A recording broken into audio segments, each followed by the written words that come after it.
Sasa jambo ambalo tunaona hapa, kuna kutubu na kubatizwa. Wakati mwingine tunaacha kutubu, na hilo ni jambo la muhimu sana. Kumbuka katika somo letu tunasema tubu na jazwa na Roho Mtakatifu.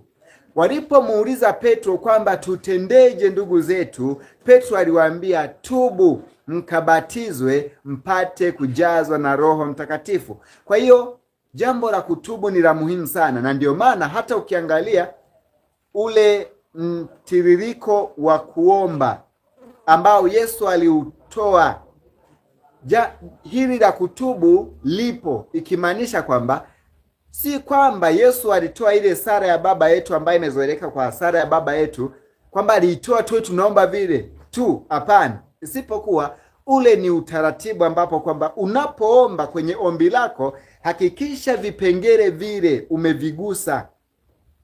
Baba yetu uliye mbinguni, jina lako litukuzwe, ufalme wako utimizwe huko duniani, huko mbinguni kama hapa duniani kama huko mbinguni. Vile ni vipengele ambavyo tunapaswa kuvipitia wakati wa kuomba, ili jina la Bwana liweze kutukuzwa, ili Mungu aweze kutukuzwa. Kwamba hatua ya kwanza umtambue kwa yeye ni Mungu ambaye yuko mbinguni, ambaye jina lake linapaswa kutukuzwa, ambaye mapenzi yake ndiyo yanapaswa kutimizwa mbinguni na duniani. Kwa hiyo kwenye ule mtiririko ambao Yesu aliutoa kwenye ile sala Baba yetu, utagundua swala la kuomba msamaha lipo. Kwa hiyo ni muhimu sana kutubu katika maisha, na wakati mwingine kila unapoingia kwenye maombi usiache kuomba toba, kwa sababu tunakosea kwa namna mbalimbali. Tunakosea kwa mawazo yetu, tunakosea kwa matendo yetu, tunakosea kwa kushindwa hata kutimiza wajibu. Kumbuka kuna andiko linasema, yeye ajuaye kutenda jema asipolitenda, kwake huyo ni dhambi. Yamkini haujakosea, lakini kuna jambo jema unajua kabisa kulitenda, ila haujalitenda. Maandiko yanasema kwako ni dhambi. Sasa unahitajika kutubu. Na wakati mwingine tunaweza kuona kwamba kana kwamba hatujatenda dhambi, lakini mawazo yetu, ni mara ngapi tumewaza yasiyofaa? Na kile unachokiwaza mbele za Mungu kipo wazi. Ukisoma kitabu cha Mhubiri sura ya 12 mstari wa 14, lakini pia ukisoma kitabu cha Mathayo sura ya 12 mstari wa 36. Kwa hiyo kile ambacho unakiwaza, kile ambacho unakitenda mbele za Mungu kipo wazi, na usipokitubia kitaletwa hukumuni. Labda hebu ngoja tuyasome haya mafungu, tuangalie ni kwa nini tunapaswa kutubu, na hilo ikawa ni sehemu kubwa katika ujazo wa Roho Mtakatifu. Kitabu cha Mathayo sura ya 12 mstari wa 36, neno la Mungu linatueleza, na hii nataka kukupatia ili uweze kuona kwamba mbele za Mungu upo wazi, unafahamika kile unachokiwaza, kile unachokitenda, hata umekitenda nyakati za giza, hata umekitenda huku umechimba handaki ukawa chini, mbele za Mungu upo wazi, unaonekana. Kitabu cha Mathayo sura ya 12 mstari wa 36, neno la Mungu linasema, basi nawaambia, kila neno lisilo maana watatoa hesabu ya neno hilo siku ya hukumu. Kwa kuwa kwa maneno yako utahesabiwa haki, na kwa maneno yako utahukumiwa. Sasa unaweza ukaangalia kuanzia asubuhi mpaka jioni, ni maneno mangapi ambayo mwanadamu anazungumza, na kati ya hayo yaliyozungumzwa ni mangapi ambayo hayapo sahihi? Kuna ya uongo, kuna ya ukweli, kuna yote hayo, lakini anasema kila neno. Na unaweza ukaona ni kwa kiasi gani unahitaji kuwa na toba kila unapoingia katika maombi. Lakini pia katika kitabu cha Mhubiri sura ile ya 12 na ule mstari wa 14, pia kuna maneno ambayo yanazungumzwa hapa. Kitabu cha Mhubiri sura 12 mstari wa 14 anasema, kwa maana Mungu ataleta hukumuni kila kazi pamoja na kila neno la siri, likiwa jema au likiwa baya. Neno la siri, neno la siri. Kuna wakati mwingine mtu anaweza kuwa ametulia, amekaa, unamwangalia ametazama eneo moja, unadhani yupo anaangalia. Unaweza kukuta labda anaangalia kama ni mti au ni nyumba au kitu ambacho kipo mbele yake, ameangalia eneo moja ukadhani kwamba ametulia kweli, kumbe yani akilini mwake ashasafiri muda mrefu, alafu anawaza ameshahama, ameshafika katika mkoa mwingine.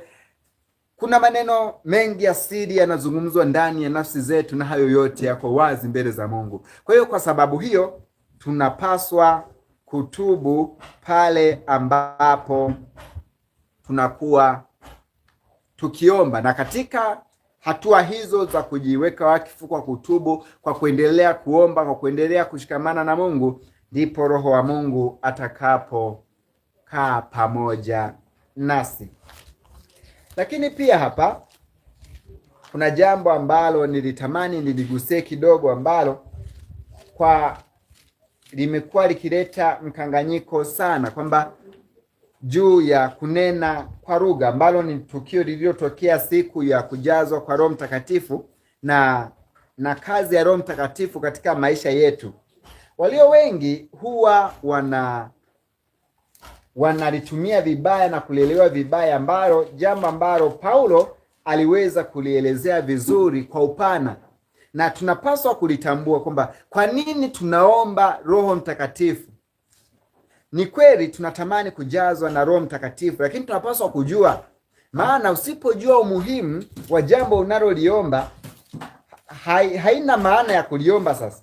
Kwa hiyo ni muhimu sana tujue kwamba kwa nini tunaomba Roho Mtakatifu.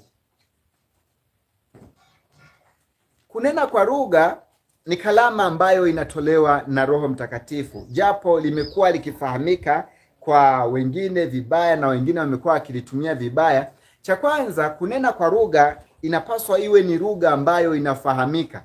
Kwa mfano, ukirudi kwenye kitabu cha Matendo ya Mitume sura ile ya 2 mstari wa 1, ikiwezekana ukisoma sura yote, unaweza ukaona wale wanafunzi walinena kwa lugha, lakini lugha walioitumia ilikuwa inafahamika na watu, na kwa sababu ilikuwa inafahamika ndicho kilichopelekea wale watu kuvutwa kuja.